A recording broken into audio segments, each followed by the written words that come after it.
एक बार फिर से हाजिर हूँ आपकी सेवा में। पिछली क्लास में हम लोगों ने आचार्य हजारी प्रसाद द्विवेदी जी के बारे में अध्ययन किया था और आज हम लोग अध्ययन करेंगे राम कुमार वर्मा जी के बारे में। तो आइए शुरू करते हैं बिना देर किए हुए। वीडियो शुरू करने से पहले आप लोगों से निवेदन है, यदि आपने अभी तक चैनल को सब्सक्राइब नहीं किया है तो कृपया चैनल को सब्सक्राइब जरूर कर लें। राम कुमार वर्मा, इनका ग्रंथ दिया है हिंदी साहित्य का आलोचनात्मक इतिहास। इसका समय है 1938 ईस्वी।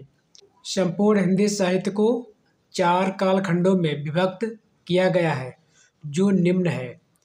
राम कुमार वर्मा ने हिंदी साहित्य को 4 कालखंडों में विभक्त किया है, यानी 4 कालों में बांटा है। पहला है संधिकाल, इसको कहा जाता है चारण काल। दूसरा है भक्तिकाल, तीसरा है रीतकाल और चौथा है आधुनिक काल। यह एक अधूरा इतिहास ग्रंथ है।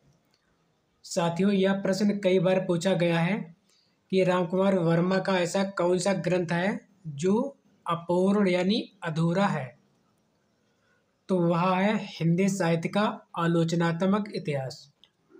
केवल भक्ति काल तक का साहित्य इतिहास पूर्ण रूप से वर्णित है। अगला पॉइंट देखते हैं। हिंदी साहित्य का आलोचनात्मक इतिहास में 7 प्रकरण है। यह प्रश्न कई बार पूछा गया है। हिंदी साहित्य का आलोचनात्मक जो इतिहास है राम कुमार वर्मा जी का, इसमें कितने प्रकरण हैं? तो इसमें प्रकरण है 7। अब हम लोग पढ़ेंगे अन्य तथ्य।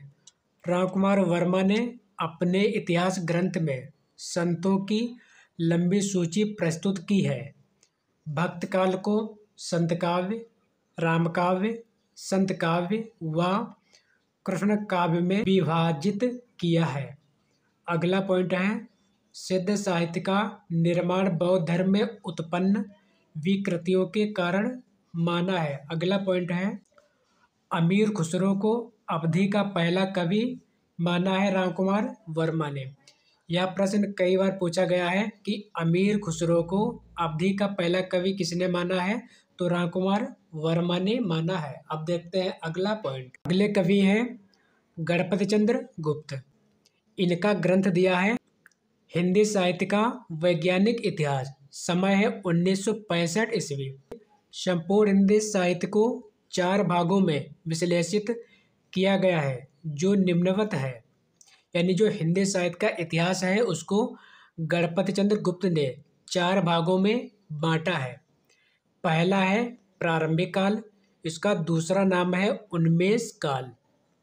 अगला है मध्यकाल, इसका दूसरा नाम है विकास काल या उत्कर्ष काल। अगला है उत्तर मध्यकाल, इसका दूसरा नाम है अपकर्ष काल। चौथा है आधुनिक काल। अगला पॉइंट दिया है गणपति चंद्र गुप्त ने मध्यकाल को निम्न उपभागों में बांटा है।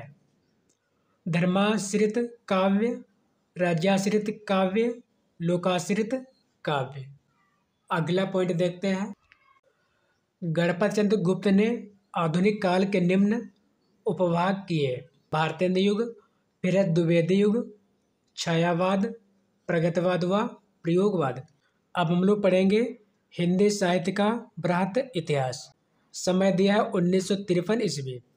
प्रकाशन हुआ था इसका काशी नागरी प्रचारणी सभा द्वारा 16 खंडों में प्रकाशित है। अब पढ़ेंगे खंड का नाम और संपादक। पहला दिया है हिंदी साहित्य की पीठिका, इसके संपादक हैं डॉक्टर राजबली पांडे। अगला है हिंदी साहित्य का विकास, इसके संपादक हैं डॉक्टर धीरेन्द्र वर्मा। हिंदी साहित्य का उदय और विकास, इसके संपादक हैं पंडित करुणापति त्रिपाठी और डॉक्टर वासुदेव सिंह। अगला है भक्तकाल, निर्गुण, पंडित परशुराम चतुर्वेदी संपादक हैं। भक्तकाल सगुण के संपादक हैं विजयेंद्र स्नातक।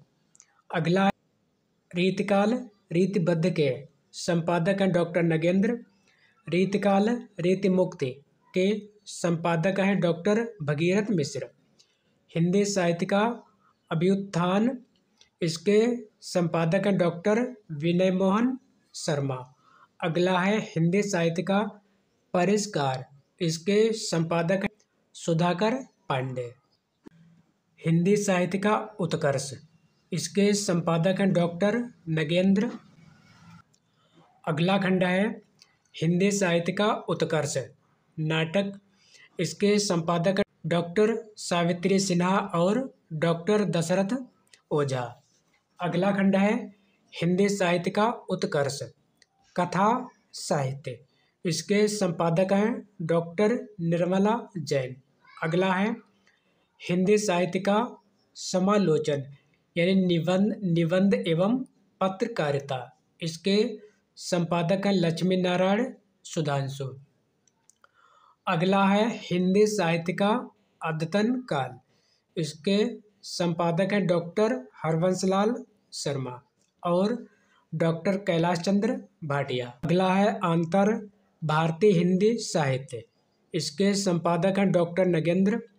हिंदी का लोक साहित्य, इसके संपादक हैं महापंडित राहुल सांकृत्यायन और डॉक्टर कृष्णदेव उपाध्याय।